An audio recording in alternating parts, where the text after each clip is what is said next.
Hey, I'm Tom, and welcome to my new Ironman Progress series.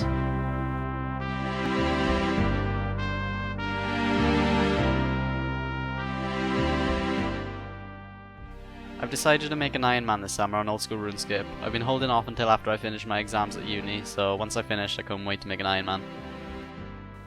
I will probably be playing my main account alongside it, but it'll be my main focus eventually.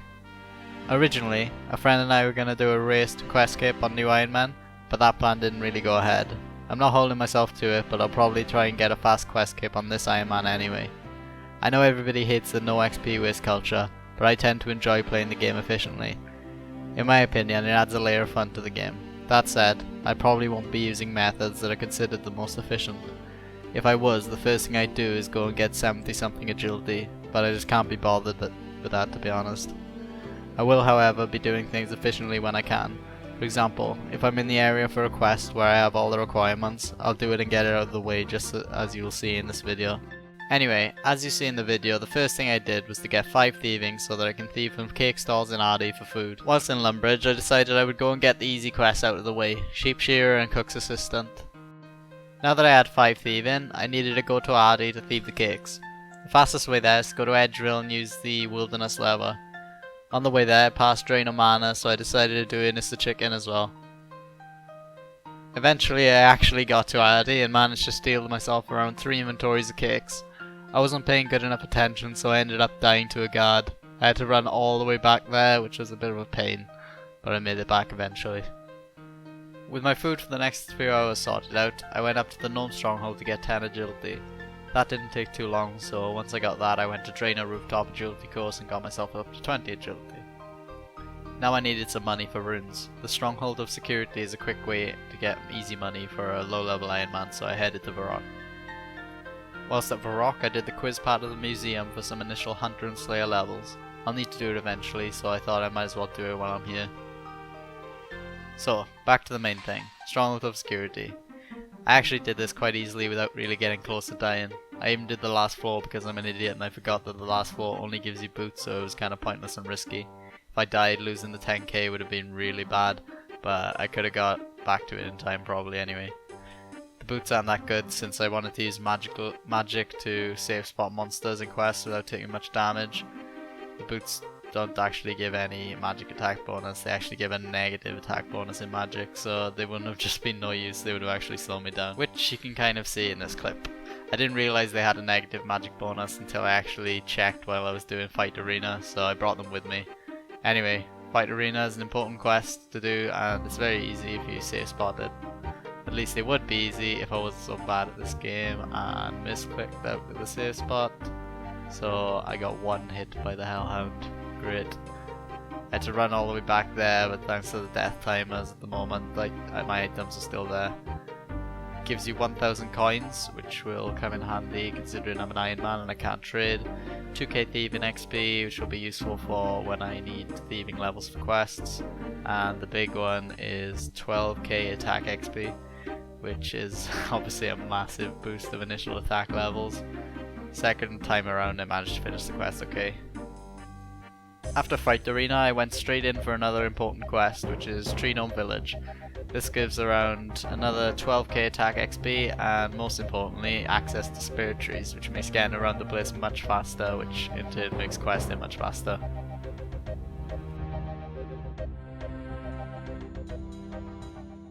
Next up I wanted to do Vampire Slayer while I was on the way to somewhere, so since I already started the quest and got the stake from the rock previously, I went and did that. I went down and tried killing the vampire, but I realised I forgot to bring a hammer, so I went back to the bank to get a hammer when I actually realised that I don't own a hammer. So since I needed to get this from a general store, the closest place was Rimington. Whilst in Rimington I thought I might as well do the Witch's Potion quest, so I did that too for a little bit of magic XP.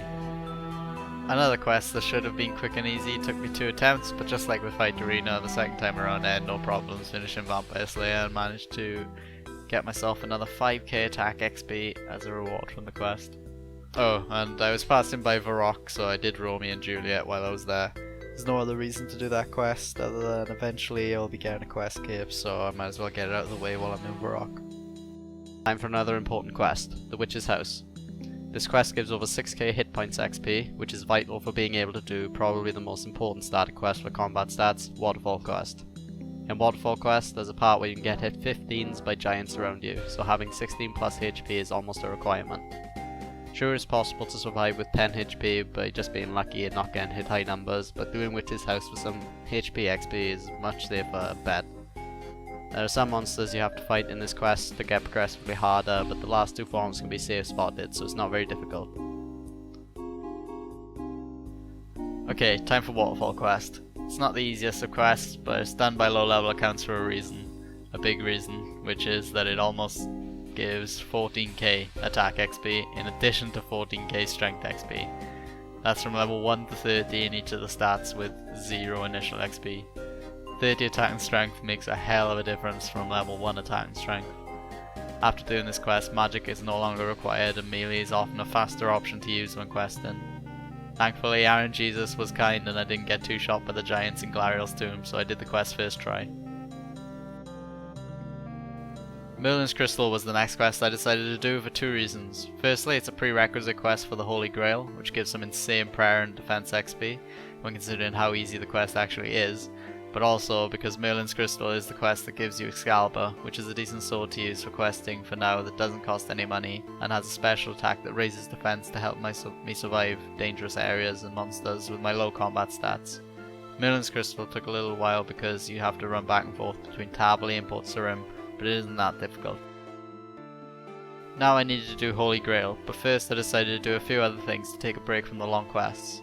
I did Restless Ghost, which I know is another quest, but it's very quick, easy and brainless. Excuse the pun if you know what that quest is about. That gave me a bit more prayer XP towards that crucial 43.